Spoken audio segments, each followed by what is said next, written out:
What if you had a simple, proven, and repeatable 3-step framework to know exactly what to say in your videos to convert cold strangers into paying clients? Starting to create any kind of video for your coaching or consulting business can seem intimidating at first, but I'm going to show you exactly what to say every time to make sure that your videos are actually generating sales. Now, first off, to truly understand the angle to take when creating an outline or a script for your next video, we need to first understand the goal of the video. Because a lot of times we can fall into the trap of thinking our job is to sell people on our products or services directly in all the videos that we create. And while certain videos may be geared towards this, most of your content should not be. The best marketing is truly educational content. So if we can give the viewer utility or give them something of value or solve a pain point directly in the video for them, then naturally they're gonna wanna take the next step with you or continue to follow you. In fact, if you look at some of the heavy hitters in the space like Alex Hormozi, Ravi Abuvala, and more, you'll notice that they give away a lot of valuable content for free. So you shouldn't be concerned about giving away information for 2 reasons. So number 1, your product is not the information you're teaching or the information that's in your course. If you have a high-ticket coaching program or training program, what you're really selling is a result. You're selling accountability, direct support of some kind, whether that's in a group or a one-on-one help, and personalized strategy. People can get the information anywhere. And even if they do, they're gonna find so much value in what you're giving away that they're gonna wanna know what you offer on a paid level. Most people don't take action on information alone anyways. And even if they do, they're gonna find so much value in what you're giving away for free that they'll wanna know what you offer on a paid level. Second, your marketing strategy should mirror human psychology. And by giving away stuff for free, you're activating what's known as the law of reciprocity. Now, the law of reciprocity states that we naturally feel inclined to give back when we feel that we've been given something of value. So if your content can do that for your ideal prospect, you're gaining their trust, loyalty, and eventually their payment. Now that we know our goal is to educate, or what I call to provide a quick win for the viewer, it takes the pressure off of feeling like we need to sell or promote ourselves or our services. There are 3 essential segments to any good piece of content that I call the hook, the how, and the now what. The first part is probably the most important to ensure that we not only get people to click on the video, but we get them to stay engaged and view the rest of the video. This is your hook, or the first few seconds of your video.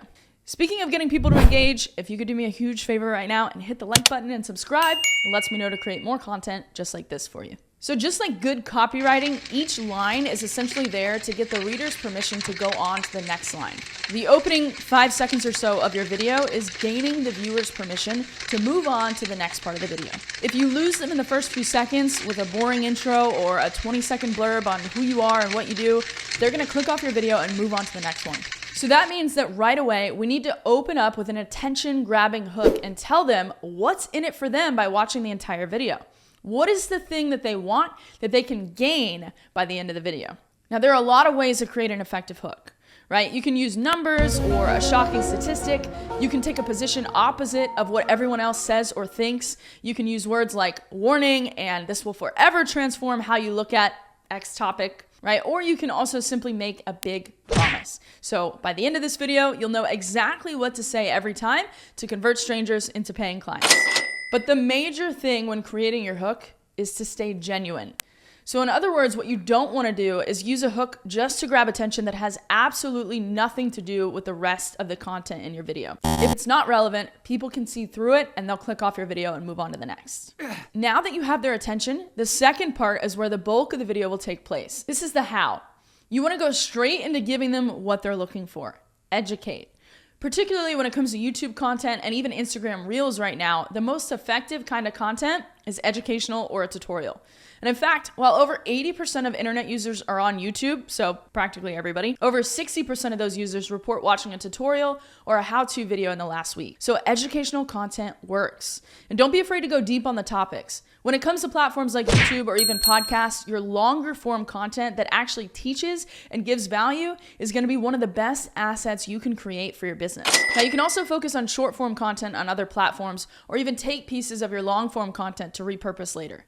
I always get the question, how long should my video be? And while it differs if we're talking about native content on other platforms, specifically when it comes to your pillar content or the main videos that you're going to house on YouTube, The idea is to give the viewer whatever they need to achieve the promise that you made to them in your hook, however long that ends up being. So if you're making a video on, let's say, the top 3 ways to tweak your workout to build more muscle, then by the end of that video, they should be sold on why they need to make these tweaks, and then they should know exactly what to do next to incorporate that into their very next workout. Now, when possible, you can split up the middle part of your video into numbered steps, lists, or tips. This is also a great place to tell a story that breaks a limiting belief or talk about a time that you helped a client get the result you're talking about in the video. If you're walking through a step-by-step of how to use a software or something similar, screen sharing as you're walking through it is also very effective. Now, at the end of this section, feel free to give a quick 10-second recap of what you covered as you transition into the last part. The third and final segment is the now what, also known as your call to action. What do you want this person to do next? Be sure to have one singular, very clear next step for them to take.